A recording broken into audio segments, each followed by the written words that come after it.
மெய்வழி குணசேகர முதலியார் அண்ணன் அவர்களை முத்திப்பேருரை ஆற்ற வருமாறு அழைக்கின்றோம். துறந்த மனத்தனியோகர் உளத்திற்பூக்கும், துறந்த மனத்தனியோகர் உளத்திற்பூக்கும், தூய்மதியுன் முதுமொழியே பழமை ஞானோ.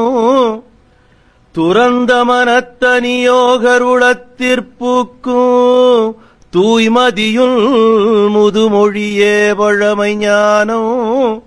சுரந்து உந்தன் நாவினிலே தேனார்பாய, சுரந்து உந்தன் நாவினிலே தேனார்பாய, சீரடியார் செவிமடுக்க உளத்துட்பாய்ந்து, சீரடியார் செவிமடுக்க உளத்துட்பாய்ந்து, குறைந்ததோர் தசையாமென் இதயல் தன்னை, குறைந்ததோர் தசையாமென் இதயல் தன்னை, குறைகடலேழதற்கதிகம் விரியச் செய்த அருந்தவ மாமுனியே மெய்வழியில் என்னை, அருந்தவ மாமுனியே மெய்வழியில் என்னை அமர்ந்திருவென்றாக்கி வைத்த அமல வாழ்வே.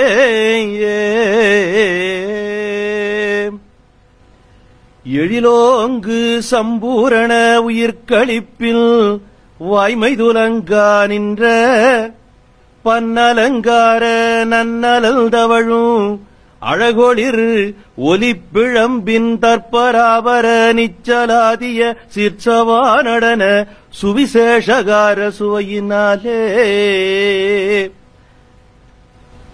இந்த சுவிசேஷகார சுவையினாலே நம்முடைய தெய்வம் அவர்களின் சர்வதயாபரராகிய குலதெய்வம் பிரம்மபிரகாச மெய்வழி சாலை ஆண்டவர்கள் அவர்களுடைய பெருந்தயவினாலே, அந்த சொற்பிரகாச தனியராகிய நமது குலதெய்வம் அவர்களுடைய பேரிரக்கத்தாலே இந்த சுவிசேஷகார சுவையை பங்கிக் கொண்டு நம் உயிரை யமனிடமிருந்து காப்பாற்ற ஒருமித்த ஒரே நினைவோடு கூடி சங்கம் தேடி நமது குலதெய்வம் அவர்களை போற்றி செய்து தொழுது கொள்ள வந்திருக்கும் சகோதரர்களே, சகோதரிகளே, எல்லோருக்கும் நமஸ்காரம். ஒரு பழமொழி சொல்றாங்க, சொன்னவரை பார்க்காத சொல்லப்பாரு, சொல்லுக்கு சொந்தக்காரரை பாருங்க. அப்போ நாம இங்க கூடி படிக்கிறோம், அவங்க திருவாக்க வாசிக்கிறோம், அதை ஓதுறோம், அதை காதல வாங்குறோம், திருப்பி அதை சொல்றோம். இப்படியெல்லாம் நம்ம தெய்வத்தை ருசி பார்த்துக்கிட்டு இருக்கோம். ஆனா அத்தனை சொல்ல நம்புதா இல்ல. அந்த சொல்லுக்கு சொந்தக்காரரை பார்க்கறதுக்காக வேண்டிதான் இத்தனையும் நம்ம படிக்கிறோம், பேசுறோம், பாடுறோம், கேட்கிறோம், ஓதுறோம், எல்லாம் செய்யறோம். அப்போ இந்த சொல்லுக்கு சொந்தக்காரரை பார்த்துக்கிறதுக்கு பழகணும். ஆக யாரோ ஒருத்தங்க ஒரு மூத்த சகோதரர் வராங்க, உங்களுக்கு முன்ன மெய்வழியில தலை கொடுத்தவங்க வராங்க. அவங்க வரும்போது நீங்க என்ன நினைக்கணும்னா, அவங்கள சகோதரனா நினைங்க, கூட பிறந்த அண்ணன் தம்பியா நினைங்க, உங்க உற்றார் உறவினர் நினைங்க. ஆனா அவங்கள வேற மாதிரியே நினைக்கப்படாது. அவங்க ஒரு கருவி. அதனால யாரு பேசினாலும் அந்த தூலத்தை பார்க்காதீங்க, அந்த வாயிலிருந்து வரக்கூடிய அவங்களுடைய திருவாக்குது. அதை திருப்பி சொல்றோம். எப்படி ஒரு டேப் ரெக்கார்டர் இருந்ததோ, இப்ப MS சுப்புலட்சுமி இருந்தாங்க, அவங்க பாடினாங்க ஒரு பெரிய ஆலாபனை, அது அவங்களுக்கு பத்மபூஷன் கொடுத்தாங்க. அதுக்கு அத ஒரு ரெக்கார்டர் டேப் ரெக்கார்டர்ல பண்ணாங்க, டேப் பண்ணாங்க. அதை சீடியா போட்டாங்க, இதுவா போட்டாங்க. அந்த இது எடுத்து ஒரு டேப் ரெக்கார்டர்ல போட்ட உடனே அவங்க குரல் வெளியில வருது. உடனே டேப் ரெக்கார்டர் நினைச்சதுன்னா, நான் தான் சுப்புலட்சுமி பாடுறேன் பாத்தியா அப்படின்னு டேப் ரெக்கார்டர் சொன்னா, நாம டேப் ரெக்கார்டர் என்னன்னு நினைப்போம், பைத்தியக்காரன் அது அப்படின்னு நினைப்போம். அதேதான். ஆக அவங்க சிறப்ப அவங்க கிட்ட இருந்து வாங்கினதான். கோடானு கோடி தெய்வம் வெளியாக்குனாங்க. அந்த கோடானு கோடியில ஒண்ணுங்கீழ கோடி கோடி கோடி கோடி கோடியில கோடி. அப்படித்தான் நம்ம இப்ப பேசிக்கிட்டு இருக்கிறது. அது மொத்தத்தையும் அதை அளக்க முடியாது. நம்ம எந்த ஜீவனானது எவ்வளவு வாங்குச்சோ வாங்கின அளவுல ஒண்ணுங்கீழ கோடி தான் கொடுக்க முடியும். அவ்வளவுதான். அதனாலதான் இத்தனை பிள்ளைங்களை வச்சிருக்காங்க தெய்வம். ஒண்ணுத்துக்கிட்டே இருந்து எல்லாமே வராது. அதனாலதான்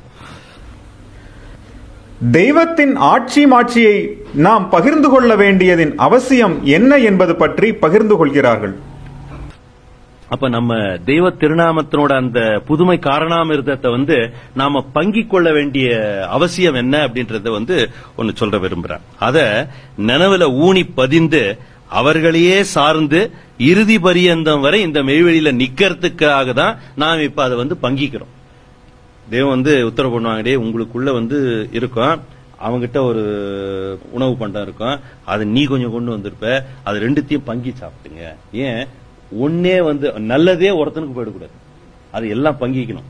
எல்லாம் உங்ககிட்ட இருக்கிற நான் உமி கொண்டு வர, நீங்க அரிசி கொண்டு வாங்க, அவள் கொண்டு வாங்க, 2 பேரும் கலந்து ஊதி ஊதி பசியாரலான்றது ஒரு வழக்கத்துல சொல்றாங்க. அது மாதிரி நம்ம கிட்ட இருக்கிறத, நம்ம கிட்ட என்ன இருக்கோ அதை ஒருத்தருக்கு ஒருத்தர் பங்கிக்கிறோம். அதுதான் இந்த சபை கூடி அவங்கள திருநாமத்தை போற்றக்கூடியதுக்கு ஒரு வாய்ப்பு. அது இது நன்றி அவங்க சொல்லக்கூடிய அந்த மக்கள் யாரோ ஒருத்தர், அந்த சொல்லக்கூடிய மக்கள் அவங்க தேவதேவேசரின் ஊழியக்காரர்னு நினைக்கணும். அதுதான் மெயின். அண்ணா நல்லா பேசுறாங்க, அண்ணா சொல்றாங்க, அண்ணா சொன்ன மாதிரி யாருன்னு சொல்லல அப்படின்றத நாம எந்த காலத்தும் யாரிடத்தும் எப்போதும் அந்த மாதிரி நம்ம பேசக்கூடாது. எதா இருந்தாலும் தெய்வம் வெளியாக்கல, கோடானு கோடி மரம் இருக்கு, ஏற்றி கிடக்கு மாமரையில 7 கோடி மந்திரம் என்ன கண்டாய் நீ அப்படின்னு பட்டணத்து சுவாமிகள் சொல்றாங்க.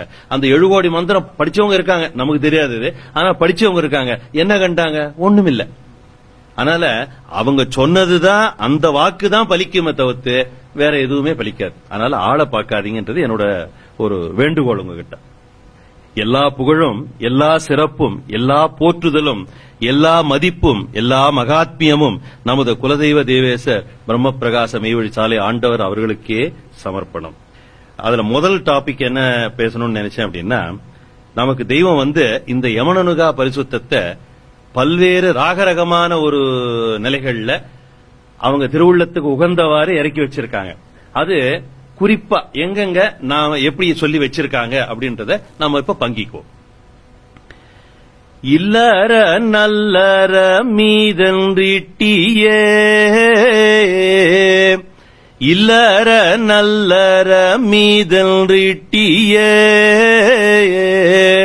சொல்லதோங்கும் சுருதி முகத்து நேரு, வல்லப செவி நெஞ்சுகண் நின்ற பேர், வல்லப செவி நெஞ்சுகண் நின்ற பேர், இல்லையே பிறவிப்பிணி இல்லையே.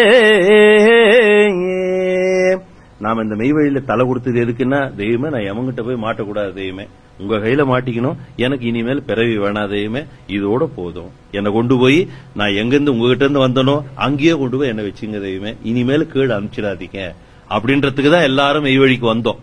அதுக்கு சுருக்கமான உழவு செய்யறாங்க தெய்வம். சொல்லதோங்கும் சுருதி முகத்தினேரு, அவங்க சொல்லு, அந்த ஓங்கிய ஓங்காரமான சொல்லானது இப்ப நமக்கு சுருதி முகமா இறக்கி வச்சிருக்காங்க. இதுக்கு மறைன்னு பேரு. அந்த சுருதி முகமா இறக்கி வச்சிருக்காங்க. இது அவங்களுடைய ஓங்கிய சொல், அவங்களுடைய திருவாக்கு இது அப்படின்னு. இதுதான் பலிக்கும், பத்தினி வாக்கு பலிக்கும் எவர் மேலும் அப்படின்னு சொல்றாங்க. இந்த வாக்கு தான் பலிக்கும்னு அந்த உத்தம சத்திய ஒழுக்கத்தோட நம்பிக்கையோட இந்த சுருதிக்கு, இந்த சுருதி முகத்து நேர் நம்மளோட வல்லப செவி, அதை வச்சு நின்னமா அந்த உள்ளம், இது ரெண்டுத்தையும் அதுக்கு முன்னாடி நம்ம நிறுத்தணும் அப்படின்னா இல்லையே பிறவி பிணி இல்லையே. முக்கியமான இப்ப மாமா சொன்னாங்க, அதுல என்ன கொடுக்கறதுனால ஒரு தடவை அவங்களுக்கு படிச்சு அவங்க காதுல அது விழுந்த பிறகு அதை கொடு அப்படின்ற. ஏன் அப்படின்னா அதுதான் அவங்க ஆசீர்வாதம்.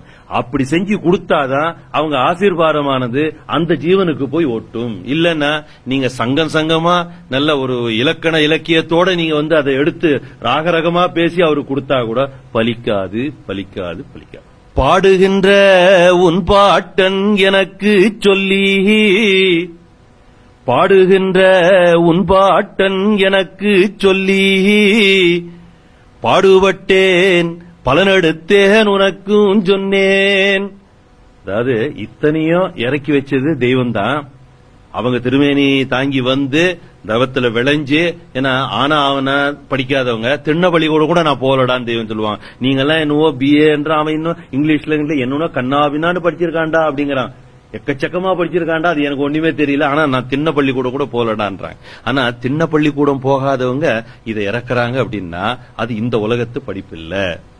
இது இறைவன் அவங்க லோகத்துல, இறைவனோட லோகத்துல இருக்கக்கூடிய படிப்பை அப்படியே இங்க இறக்கி வச்சிருக்காங்க. ஆனா அத்தனையும் அவங்க தான் பாடினாங்க. ஆனா நான் பாடினேன்னு சொல்லல அவங்க. தெய்வம் பாடுகின்ற உன் பாட்டன் எனக்கு சொல்லி, பாடுறதும் அவங்க தானா, சொன்னதும் அவங்க தானா.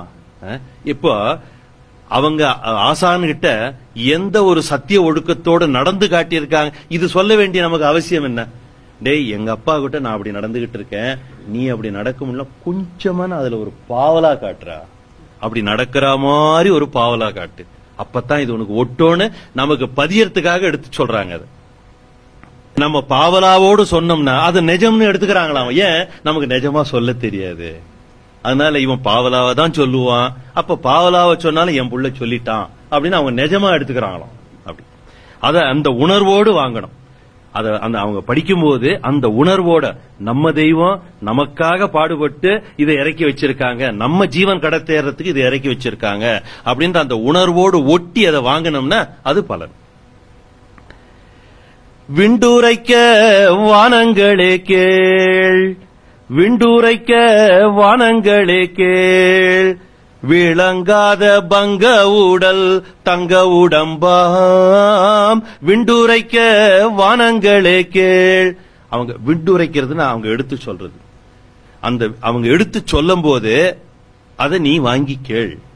கேட்டீன்னா உன்னுடைய விளங்காத இந்த பங்க உடல் தங்க உடம்பாம்.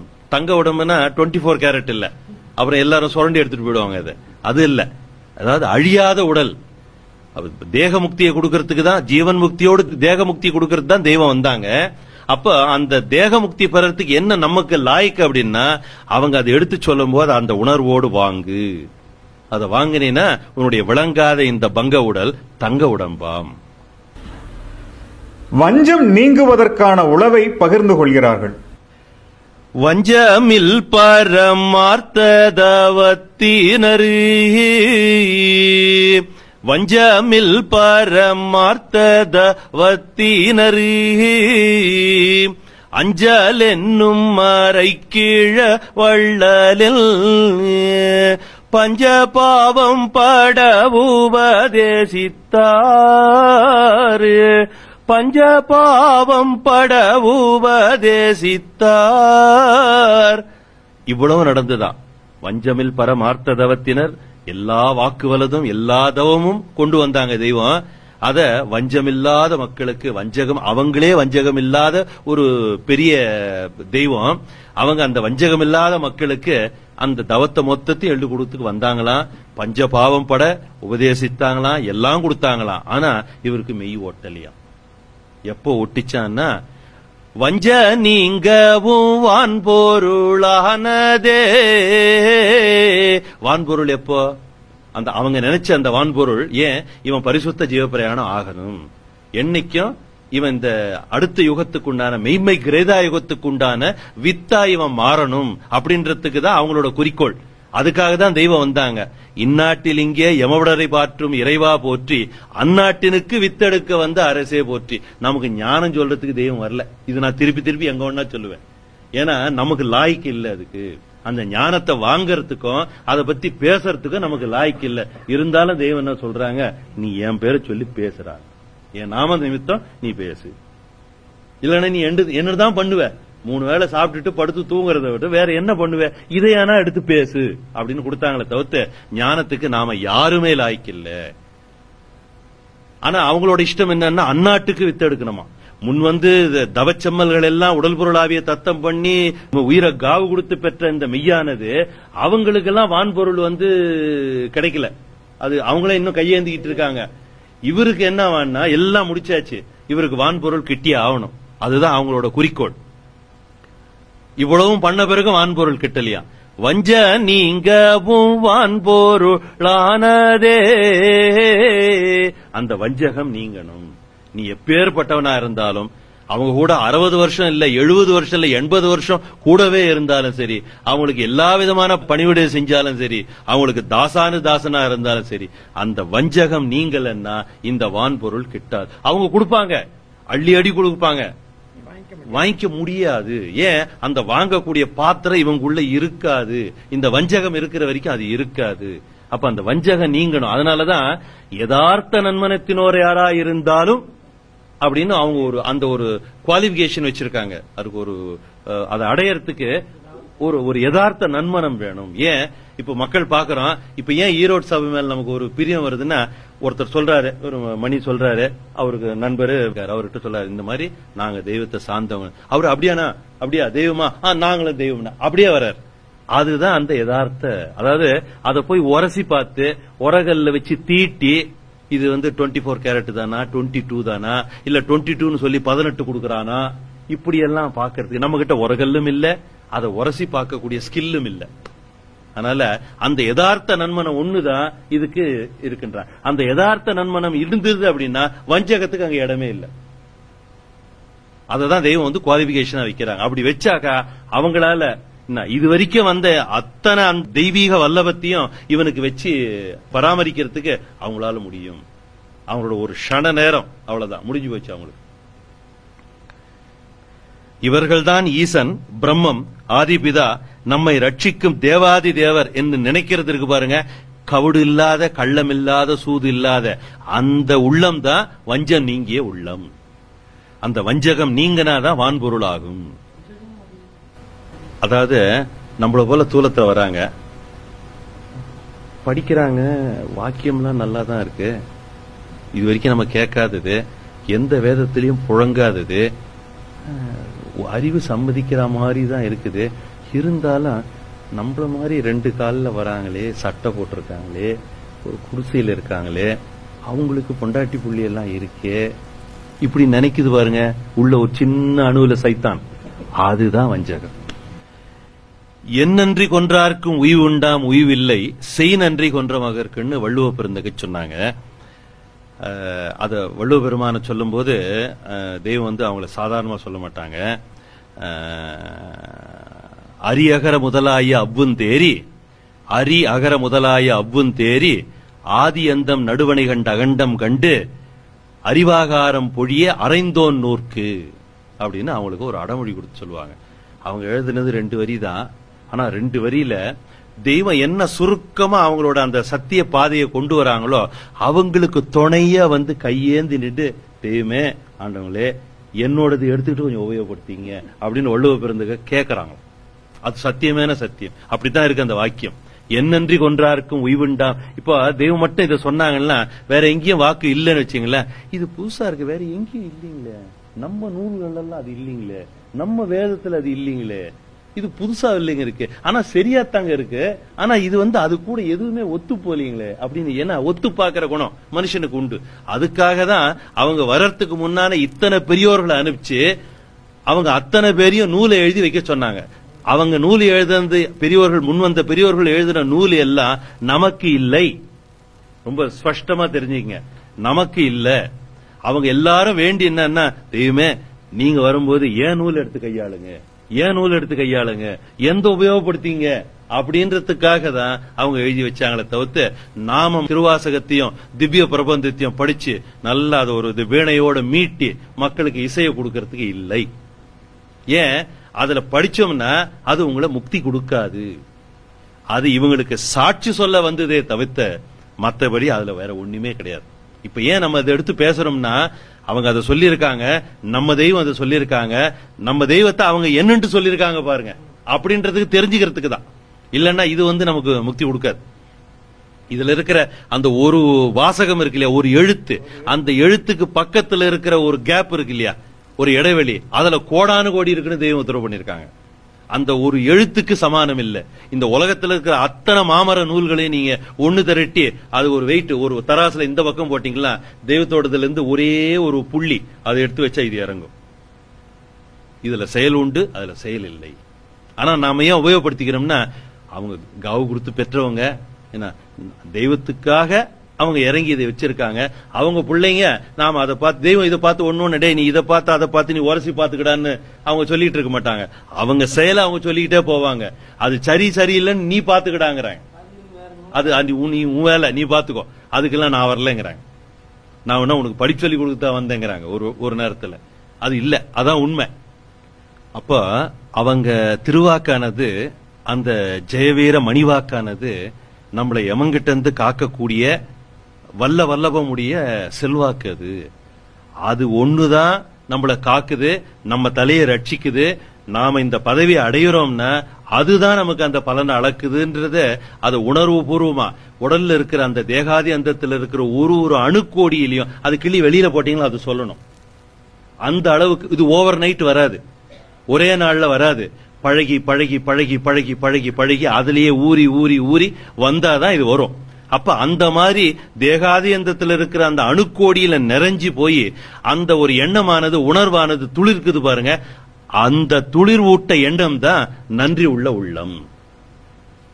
அந்த நன்றி ஒருத்தன் கொன்றான்னா அவனுக்கு உய்வில்லை. அதனால்தான் அங்க மின்னி காட்டுறாங்க, என் நன்றி கொன்றாருக்கு உய்வுண்டாம் உய்வில்லை, செய் நன்றி கொன்றவருக்குன்னு சொல்ல, செய் நன்றி கொன்ற மகர்க்கு.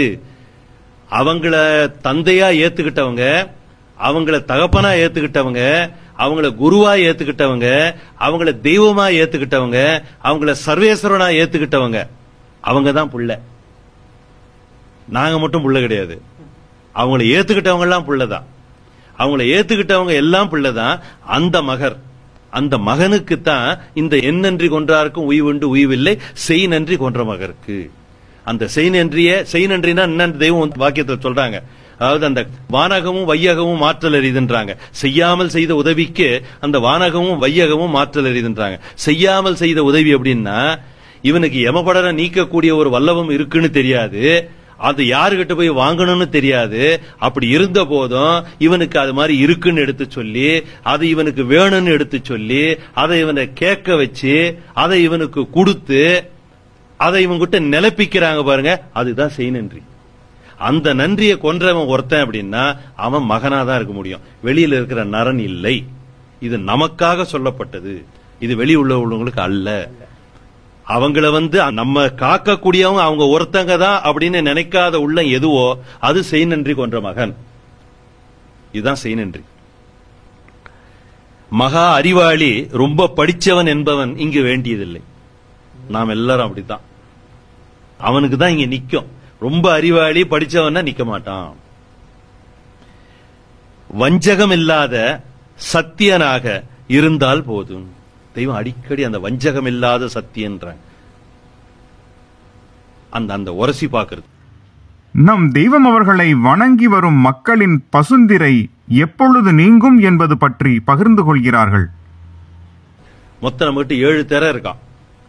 அசுத்த மாயாதிரிகள் 7 இருக்கான். பெரியப்பாவும் சொல்றாங்க. அத அசுத்த மாயாதிரிகள் 7ல 6 திரை அவங்கள தரிசனம் பண்ணும்போது தெய்வமே அப்படின்னா கிழிஞ்சு போதான், தூள் தூளா கிழிஞ்சு போகுது எல்லாம். அது நம்ம கிட்ட அந்த சுவடே இல்ல. அப்புறம் அந்த 6 திரை, ஆனா அந்த 7வது திரை மட்டும் கிழியாதான். அது ரொம்ப வலுவான திரை, பசுந்திரை. பசுந்திரை அது கிழியாது. அது பசுந்திரை கிழியாதுன்னு தான் எல்லா வேதத்திலும் சொல்றாங்க. ரொம்ப கஷ்டம். ஆனா பெரியப்பா சொல்றாங்க, வந்தபோது அவங்க அந்த அசுத்த மாயாதிரிகளை எல்லாம் நீக்குவாங்க. ஆனா அந்த மேல்புறத்தில் உள்ள பச்சை திரையையும் அவங்க நீக்குவாங்க அப்படின்னு. அது அவங்களாலதான் முடியும் அப்படின்றத அவங்க மின்னி காட்டுறாங்க. ஆனா அந்த பச்சை திரையை நீக்கிறது எப்ப நீக்க முடியுமான்னா இவனுக்கு அவனை கொண்டு போய் படுக்கையில வைக்கிறாங்கல்ல, அப்பதான் சுத்தமா நீக்க முடியும். அது வரைக்கும் அண்ணாவுக்கு பச்சைத்திரை இருக்கும். பச்சைத்திரைன்னா என்னண்டா எந்த வேதத்திலும் இது வரைக்கும் யாருமே பேசல. சைவத்துல இருக்க பெரியவங்க 4 பேர் சைவ குறவர், அவங்களும் பேசல. திவ்ய பிரபந்தத்துல பேசல, திருவாசகத்துல பேசல, தேவாரத்துல பேசல, யாருமே பேசல. திருமூல பெருமான் 3000 இது எழுதியிருக்காங்க, இத பேசல. ஏன்? அவங்களோட கைக்கெல்லாம் அப்பாற்பட்டது. பெரியவர்கள் அவங்க கைக்கு அப்பாற்பட்டதை பேச மாட்டாங்க. அவங்க கைக்கு உள்ளதை மட்டும்தான் பேசுவாங்க. தெய்வம் அடிக்கடி சொல்லுவாங்க, நான் என்னோட செயலை பேசுறேன், அதான் சத்தியம். அப்ப அந்த பச்சைத்திரையை ஏன் அவங்க பேசலன்னா அவங்களோட பர்வியூல அது இல்ல. அவங்க கெப்பாசிட்டிக்குள்ள அவங்களோட அந்த ஆதிக்கத்துல அது இல்ல, அதனால பேசல. ஆனா பச்சைத்திரை என்னன்னு சர்வசாதாரணமா சுலபமா தெய்வம் நமக்கு எடுத்து சொல்றாங்க. அந்த பச்சைத்திரைனா என்னவா அப்படின்னா, ஆண்டவன் இதெல்லாம் எடுத்து வச்சாங்க, அது இப்படி கொஞ்சம் செஞ்சிருந்தா கொஞ்சம் நல்லா இருந்திருக்குமே, அப்படி கொஞ்சம் செஞ்சிருந்தா இன்னும் நிறைய மக்கள்லாம் வந்திருப்பாங்களே. அது போகும்போது அவங்க தவத்துக்கு போறாங்க, போகும்போது யாரேனா ஒருத்தர் நேமிச்சுட்டு போயிருந்தா ரொம்ப சௌரியமா இருந்திருக்குமே, பின்னால ஜனங்கள் நிறைய பெருகுமே, அவங்களுக்கு வழிகாட்டுறதுக்கு ஒருத்தர் நின்று செய்யலாமே. இது இந்த கூரை வீடு அடிக்கடி ஒரு 5 வருஷத்துக்கு ஒரு தடவை 3 வருஷத்துக்கு ஒரு தடவை கரையான் பிடிக்குது. அது மண் வீடு கட்ட சொன்னாங்களே, அது செங்கல் வச்சு கட்டியிருந்தா கரையான் வராது. பாத்ரூம் டாய்லெட் அங்க போக வேண்டியதா இருக்கு அப்படின்னு ஒரு உள்ள நினைக்குது பாருங்க. அதுதான் பச்சைத்திரைங்க, அதுதான் பச்சைத்திரை. இது இப்ப நினைச்சு பாருங்க, இது என்னைக்கு இது ஓயும்? அன்னைக்கு படுக்கைக்கு போகும்போது தான் இது ஓயும், அதுக்கு முன்ன ஓயாது. ஆனா தெய்வம் அதுக்கு அந்த பச்சைத்திரையை விளக்குறதுக்கு சங்கம் சங்கமா தங்களுடைய அந்த ஒரு அமிர்தத்தை வர்ஷிக்கிறாங்க. ஆனா இந்த பச்சைத்திரையானது கொஞ்சம் ஒரு 90% லெவல், 95% லெவல்ல குறைஞ்சிரும். ஆனா ஒரு 5% ஒட்டியே இருக்கும். இந்த கூரை மாத்திர ஒரு தடவை மாத்தினாக்க 20,000 ரூபாய் ஆகுதுங்க. என்னங்க எப்படிங்க அது? சும்மா ஒரு ஆஸ்பெஸ்டாஸ் போட்டுக்கலாம் இல்ல, இல்லன்னா அதுக்கு மேல இந்த வெக்கோல் போட்டோம்னா இன்னும் 2 வருஷம் தள்ளி வருங்க அப்படின்னு நினைக்குது பாருங்க. அந்த உள்ளம் தான் பச்சைத்திரை, அதுதான் பச்சைத்திரை. அதாவது இட்ட பணியெல்லாம் பாட்டையா அந்த போய் நரனோட வீடு, நரனோட பட்டி, யாரு ரெட்டியப்பட்டியில கவரநாயக்கர் அவர் இருந்தா நரன் தானே. தெய்வம் அவங்க திருமேனிய பாட்டையாவோட திருமேனிய தொடரத்துக்கு லாய்க்கு ஆயிட்டாங்க. 12 வருஷம் ஆயிடுச்சு. அதுக்கப்புறம் அவங்க நினைக்கிறத அவங்க வாயாட்டு எடுத்து சொல்றதுக்கு முன்னாடி அது இன்னதுன்னு தெரிஞ்சு அதை செய்யக்கூடிய சாந்தி மனத்தவர் ஆயிட்டாங்க அப்படின்ற அளவுக்கு வந்தாச்சு. அப்பேற்பட்டவங்களை போய் ஒரு நரனோட வீட்டுல நீ போய் ஆடு மேய் அப்படின்னு பாட்டையா உத்தரவு பண்றாங்கன்னா, அது தன்னோட தலைக்கு இட்ட பணி, அதை தொழிலாபரணமாக ஏற்றுக்கொண்டார்கள். அப்படின்னா அங்க பச்சைத்திரை அன்னைக்கே போயிடுச்சு தெய்வத்துக்கு. பாட்டையாவை என்னைக்கு தொட்டாங்களோ அன்னைக்கே பச்சைத்திரை போயிடுச்சு அவங்களுக்கு. அவங்க என்ன சொல்றாங்களோ போய் ஒரு கணத்துல குதின்னா குதிப்பாங்க. ராத்திரி ஃபுல்லா இங்கேயே மண்டி போட்டு உட்காருனா உட்காருவாங்க. ஒரு தடவை இடுப்புல எங்கேயோ ஒரு இடத்துல பார்த்தாங்க, போற வழியில இட்லியை வாங்கி கட்டிட்டாங்களாம். சரி 2 பேருக்கும் அவங்களுக்கு பசியாரத்துக்கு சௌரியமா இருக்குமேன்னு அதை பாட்டையா பார்த்துட்டாங்க. ஆனா உத்தரவு என்னன்னா, அவங்க எங்கன்னா ஒரு இடத்துல உட்கார்ந்து பசியார சொன்னாதான் பசியாரணும், அதான் சட்டம். ஒரு இடத்துலயும் உட்கார்லையா, தொடர்ந்து நடந்துகிட்டே இருக்காங்களாம். உட்கார்ந்தாதானே கேட்கறதுக்கு, உட்காரவே இல்லையா. சோ இது 16 நாள் கழிச்சு இட்லி என்ன ஆயிருக்கும். அப்புறம் முள்ளமா சொல்றாங்களாம் பாட்டையா, அந்த மடியில இட்லி வாங்கி கட்டினியே அது என்னன்னு பாருன்னாங்களாம். அது என்னன்னு பாக்குறது. அப்போ அந்த மாதிரி அவங்கள பழக்கிறாங்க. அந்த பசுந்தரைன்றது தெய்வத்துக்கு கிடையவே கிடையாது. அப்ப அந்த பசுந்தரையை கிழிஞ்சாதான் நமக்கு இந்த வஞ்சகம் நீங்கும். வஞ்சகம் நீங்கினாதான் வான்பொருள் ஆகும். அந்த அதை ஓவர் நைட் வந்துடாது, பழகணும். நம்ம தெய்வம் என்ன உத்தரவு பண்ணிருக்காங்களோ அவங்க உத்தரவு அவ்வளவுதான். முன்னெல்லாம் எப்படின்னா வெளியூர்ல இருந்து வருவோம், யாருன்னா அண்ணா முனையில இதுல உட்கார்ந்து இருப்பாங்க அந்த பாராக்கோட்டையில. அண்ணா தெய்வ உத்தரவு என்ன புதுசா இருக்கானா, அவர் என்ன சொல்றாரோ அதான் தெய்வ உத்தரவு. அண்ணா கரெக்டா சொல்றாரா, தெய்வம் சொன்னதுதான் அண்ணா சொல்றாரா, ஆஹா அதெல்லாம் கேட்கறது இல்ல. தெய்வ உத்தரவுன்னா சொல்ற அண்ணாவுக்கும் பயம் இருக்கும். தெய்வம் என்ன உத்தரவு பண்ணாங்களா அதை தான் சொல்லுவாரு அந்த அண்ணா. அதை கேட்கிற அண்ணா இருக்கிறாரு, அவரு அண்ணா இவர் சொல்றாரு ஒருவேளை மாத்தி சொல்ற இல்ல, தெய்வ உத்தரவை தான் அண்ணா சொல்றாரு அவரும் எடுத்துக்குவார். அப்படி பழக்கினாங்க தெய்வம். அப்ப அது வஞ்சகம் இல்லாத ஒரு ஒட்டுதல். அந்த சத்தியத்துல நாமள கொஞ்சம் கொஞ்சமா பழைக்கணும். ஓவர் நைட் வராது. நமக்கு என்னடா இது இல்லையே, இப்படி நமக்கு இப்படி எல்லாம் நினைக்கிறோமே அப்படின்னு நமக்கு தோணும். அதை பத்தி கவலைப்படாதீங்க. தெய்வத்தை நினைச்சு தெய்வமே என்ன இன்னும் நீங்க இதுல பழக்குங்கன்னு அவங்கள வேண்டி கேட்டுக்க வேண்டியது, அவ்வளவுதான். எம்முடைய சதையாக இருப்பினும் இதற்கு மாற்றமாக நடந்தால் அதை வெட்டி எரிந்து தூள் தூளாக்கி விடுவோம். இந்த மெய்யுக்கு அவங்களுக்கு எதனா மாற்றமா ஒண்ணு சொல்லி கொடுத்ததுன்னா, அவங்க சதையா இருந்தாலும் அதை வெட்டி, அதோ வெட்டுறதோட இல்லையா, வெட்டினோட திருப்பி ஒட்டிக்குமா. வெட்டி எறிந்து அதை தூள் தூளாக்கி விடுவோம். இதுதான் நீதி. அவங்களுக்கு மாத்தமா ஒண்ணு இருக்குன்னா நாம அதுல தலை வைக்கப்படாது அப்படின்ற ஒரு சத்திய வைராக்கியத்துல நாம பழகணும். எம்முடைய நாத ஒலி உன்னை நீ எட்ட முடியாத ஜீவ ஏற்றத்தில் ஏற்றுவிக்கிறது. இதனால்தான் ஆண்டவர்கள் வாய்மைக்குள் ஆகிக் கொள்வது என்று ஒன்றுதான் உன் வேலை என்றார்கள். அதை வாங்கி நம்ம ஜீவன்ல அதை ஒட்டிக்கிறது. நம்ம தெய்வம் வாங்கும் போதே நம்ம தெய்வம் நமக்காக இருக்காங்களே அந்த ஒரு பாசத்தோட ஒரு பரிவோட ஒரு அன்போட அதை வாங்குறோம் பாருங்க, அதுதான் போய் ஒட்டும். இதை பத்தினித்தனத்துடன் நினைவு, அதாவது வெறுமன காதல கேட்டுட்டு வாயில சொல்லிட்டு தண்ணி குடிச்ச உடனே வாயில சொன்னது போயிடக்கூடாது. இத பத்தினித்தனத்துடன் நம்முடைய நினைவு, நாவு, செவி, இது மூணுத்தையும் இணைச்சு, அது மூணும் ஒரே, அதாவது யூனிசான்னு சொல்லுவாங்க இங்கிலீஷ்ல, அது மூணும் ஒரே லைன்ல போகணும். அதாவது நினைவு சொல்றத வாய் பேசணும், வாய் சொல்றத காது கேட்கணும், காது சொல்றத நினைவு வாங்கணும். இதுதான் சைக்கிள். சொல்லிக்கிட்டே இருப்பாங்க. இந்த வெளியில பிரவச்சனம் பண்றாங்கல்ல, இந்த காலட்சேபம் பண்றாங்க இல்லைங்களா, அவருக்கு அது பழக்கம்.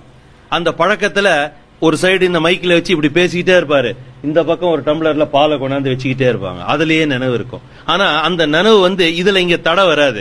அது பாட்டுக்கு, ஏன்னா அந்த நாவு அதுல பழகிடுச்சு, அது பாட்டுக்கு போயிட்டே இருக்கும். ஆனா நினைவு இந்த காய்ச்சின பால்ல இருக்கும். அவர் என்ன நினைக்கிறாரு, ஒரு 4 ஹவர் 5 ஹவர் நம்ம பிரவச்சனம் பண்றோமே, உடம்பு சூடாயிடும், அது கொஞ்சம் காய்ச்சின பால் கொஞ்சம் திக்கா குடிச்சோம்னா அது சூடு தணிச்சிடும் அப்படின்னு அந்த நினைவு ஃபுல்லா அதுல இருக்கு. அப்படி இருக்கக்கூடாது. நினைவுல ஒருத்தர் படிக்கிறாங்க, அதை நம்ம நினைவுல வாங்குறோம், அதை வாங்கி நம்ம நாவு கொண்டு அதை பேசுறோம், நம்ம பேசுறத நம்ம காது கேட்கும். இந்த சைக்கிள் நம்ம காது கேட்கறத நினைவு வாங்குது. இப்படித்தான் அந்த சைக்கிள் இருக்கணும். நாம் ஏன் சபையில் கூடி படிக்க வேண்டும், அதன் பலன் என்ன என்பது பற்றி பகிர்ந்து கொள்கிறார்கள். பாடி பாடி நாட நாட பசுமை திரையரும் கூடி சங்கம் தேட தேட கோதருந்திடும். பாடி பாடி நாட நாட பசுமை திரையரும் கூடி சங்கம் தேட தேட கோதருந்திடும். இப்ப கொஞ்ச நாளைக்கு முன்ன மாமா சொன்னாங்க, அது நானும் அதை சொல்லணும்னு நினைச்சேன். நாங்க 2 பேர் முன்னாடி பேசிட்டு வரல. அவர் என்ன பேசுறாரு நான் கேட்க மாட்டேன், நான் என்ன பேசுறேன்னு அவரு கேட்க மாட்டார். அவருக்கு என்ன தெய்வம் நினைவு கொடுக்கறாங்களோ அதை அவர் சொல்றாரு, எனக்கு என்ன கொடுக்கறாங்களோ நான் அதை சொல்றேன். அப்படி ஆனா இன்சிடென்டா பாத்தீங்கன்னா அவர் முதல்ல அதை எடுத்து சொல்றாரு, நாம ஏன் இங்க கூடி படிக்கணும், ஏன் அதை பாடி பாடி தேடணும், சும்மா படிச்சு தேடினா போதாதா, சும்மா அப்படியே கண்ணாட்டியே படிக்கலாம், சத்தம் போட்டு படிக்கணும்னு அவசியம் இல்ல.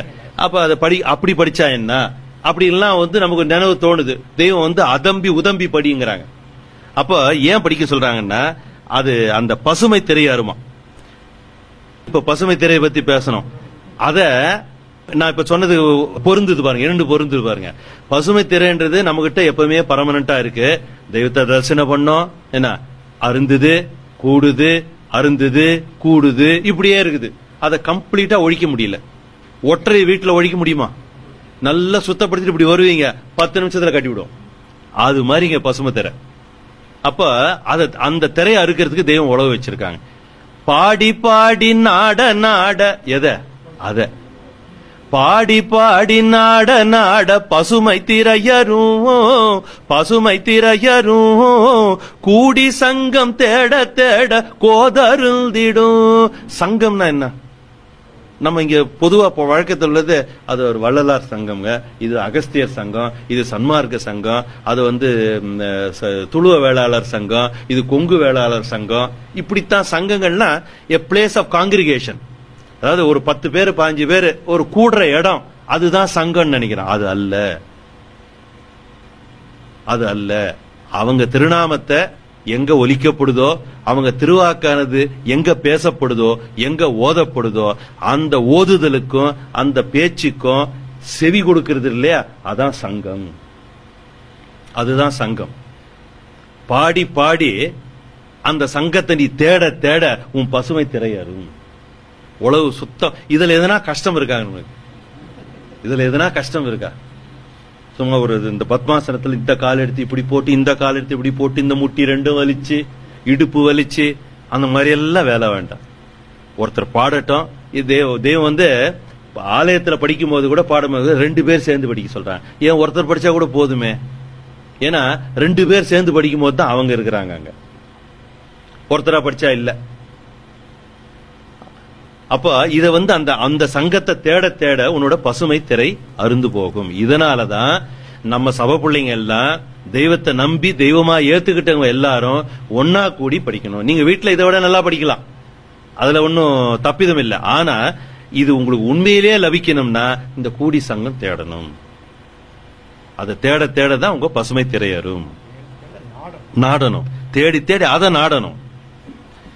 ஆக கூடி சங்கம் தேடி அவர்கள் திருநாம பேராண்மையை நமது நாவு இனிக்க இழைத்து பங்கிக் கொள்ள வேண்டும். இது நம்மை அவர்கள் நிலைப்பித்து வைத்துள்ள நெறியில் நிலை நிற்க செய்யும். இது ஒண்ணு நம்ம செய்ய வேண்டியது. இணங்கிக் கொண்ட மனுத்தலைகள் அத்தனையும் பரமபதத்தில் ஏற்றவே கங்கணம் கட்டி வந்துள்ளோம் அப்படின்னு வெளியாக்கியிருக்காங்க. இது வந்து துலக்கமா தெரியற மாதிரி இருக்கு.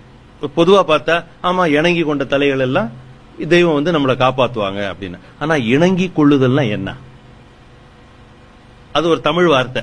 இணங்கி கொள்ளுதல்னா என்ன அப்படின்னா, இறை திருவடி செயலை பாடுபட்டு சம்பாதித்து தங்களின் கைப்பான செயலாதிக்கமாக தங்கிரயம் செய்து வைத்துக் கொண்டு அதை தங்களின் பேரன்பால் பெருந்தயவால் நமக்கு இனாமாக அளக்கும் ஏகநாயக பெருமான் இவர்கள்தான் என்று சுத்த வைராகிய நிலைபேரா சத்திய நம்பிக்கை கொண்டு அவர்கள் பால் அவர்கள் இட்ட கிரியை கட்டளைகளுக்கு தலை கொடுத்து சத்திய ஒட்டுதலுடன் ஒழுக்கத்துடன் வாழுவதே இணக்கம். எப்படி பாட்டையா வந்து இட்ட பணி ஆடு மேய்க்கிறதா இருந்தாலும் தன் தலைக்கிட்ட அது கிரீடம்னு நினைச்சாங்களாம் தெய்வம். அப்படி ஒரு தெய்வம் வந்து இந்த வணக்கத்துல வந்து கலந்துக்கோ, ஒருத்தன் அடக்கமானான்னா அவன் கூட போய் நின்று கடைசி வரைக்கும் அவனை மண்ணடக்கம் பண்ணிட்டு வணக்கத்துக்கு வரைக்கும் கலந்துக்கிட்டு வா அப்படின்னு சின்ன சின்ன வேலைகள் தான் நமக்கு வச்சிருக்காங்க. மாலை வணக்கத்துக்கு வா, பாரா வணக்கத்துக்கு வா, ஆலயத்துல அவங்கள கூடி தோத்திரம் பண்ணு அப்படின்னு தான் வச்சிருக்காங்க. சோ இதுல எல்லாம் இந்த கிரிய கட்டளைகள் எல்லாம் நம்மளை ஈடுபடுத்திக்கிட்டு நம்ம தெய்வம் நமக்கு இட்ட கட்டளை இது, அதை சிறமேர் தாங்கி நாம எல்லாரும் அதை வந்து ஏத்துக்கிட்டு அதை செய்யணும்ன்ற அந்த உணர்வு வருது. அடுத்தவங்க சொல்லி வரக்கூடாது, அடுத்தவங்க சொல்லி வரக்கூடாது. ஹஸ்பண்ட் சொல்லி ஒய்ஃபுக்கோ, ஒய்ஃப் சொல்லி ஹஸ்பண்டுக்கோ வரக்கூடாது. அந்த தனித்தனியா ஜீவனுக்கு அது வரணும். அப்படி வர்றதுதான் இணக்கம். அப்படி இணங்கி கொண்ட தலைகளுக்கு அவங்க ஜவாப்பு. அவங்களை பரமபதம் சேர்க்கவே வேணும்னு கங்கணம் கட்டியிருக்காங்களா தெய்வம். இவர் வேணா வேணான்னு போனா கூட எனக்கு நீங்க தான் வேணும் தெய்வம், ஆனா பரமபதம் வேணான்னா கூட விட மாட்டாங்க, பிடிச்சு கொடு. தெய்வ திருவுளம் கூடி பொருந்த முத்தி பேருரை தொடரும்.